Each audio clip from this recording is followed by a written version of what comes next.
देखा गया है जब रिलीजन का प्रभाव प्लेयर्स और उनके डिसीजंस पर पड़ा। लेकिन 2000 के दशक की शुरुआत में एक ऐसी घटना सामने आई जिसने न सिर्फ पाकिस्तान में बल्कि दुनिया भर के क्रिकेट फैंस और एक्सपर्ट्स के बीच एक बहस छेड़ दी, और वो थी कुरान पर हलफ कंट्रोवर्सी। हलफ का मतलब होता है शपथ लेना, यानी कि एक दौर ऐसा आ गया कि बेईमानी को नेस्ते नाबूद करने के लिए हार्ड वर्क और स्किल पर नहीं बल्कि कुरान पाक की हलफ पर जजमेंट होने लगे। यह वो दौर था जब पाकिस्तान क्रिकेट टीम अपने अंदर कई बदलावों से गुजर रही थी। टीम के डायनामिक्स बदल रहे थे, नए प्लेयर्स आ रहे थे और पुराने लीजेंड्स अपने करियर के आखिरी पड़ाव पर थे। उसी समय रिलीजन ने टीम के अंदर एक नया और महत्वपूर्ण स्थान पाली। तो आइए इस स्टोरी को डिटेल में समझते हैं कि कैसे यह कंट्रोवर्सी उभरी, इसके पीछे की वजह क्या थी और इसका क्रिकेट पर क्या असर हुआ। पाकिस्तान एक ऐसा देश है जहां रिलीजन का बहुत गहरा असर है और यह असर क्रिकेट जैसे पॉपुलर स्पोर्ट में भी देखने को मिलता है। कई पाकिस्तानी क्रिकेटर्स ने अपने करियर में ओपनली रिलीजन को अपनाया है और अपनी जीत का श्रेय अपने फेथ और रिलीजियस बिलीव को दिया है। एक तरह से क्रिकेट और रिलीजन का मिलना पाकिस्तानी कल्चर में डीपली रूटेड है। 70s और 80s में जब पाकिस्तान के बड़े नाम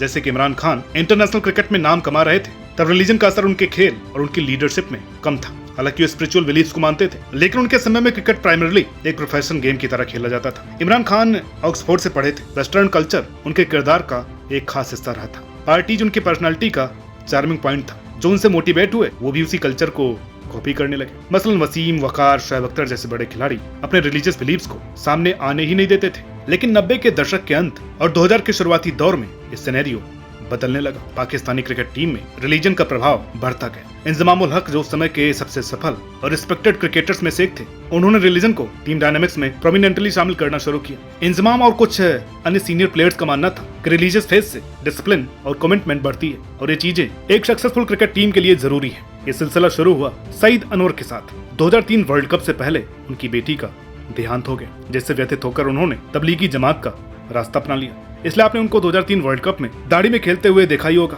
और इसके बाद से पीछे 2.5 दशक से ये सिलसिला चला आ रहा है। वकार यूनिस जैसे बड़े खिलाड़ी ने रिजवान की नमाज अदा करने को हिंदुओं के सामने एक बड़ी चीज बताया। कभी प्ले बॉय वाली इमेज रखने वाले इमरान खान ने सियासी शुरुआत ही कंजर्वेटिव इस्लामिक आइडियोलॉजी से शुरू की, जो कि इनकी पर्सनैलिटी के ठीक उलट थी। पाकिस्तान टीम में तबलीगी जमात की एंट्री 2003 में हुई और 2007 तक वो पीक में रही। यह वही दौर था जब कोच बॉब बुलमर ने पीसीबी चेयरमैन से शिकायत की थी कि क्रिकेटर्स प्रैक्टिस के बजाय रिलीजन को ज्यादा महत्व दे रहे हैं। इसके जवाब में उल्टा बुलमर को बोला गया कि चुपचाप अपना काम करो। 2007 के वर्ल्ड कप में पाकिस्तान टीम के साथ जमात के भी कुछ लोग भेजे गए थे। 2004 और 2009 के बीच पाकिस्तान क्रिकेट में कई कंट्रोवर्सीज आई, लेकिन इनमें से एक सबसे बड़ी थी कुरान पर हलफ लेने का डिसीजन। इस फैसले के पीछे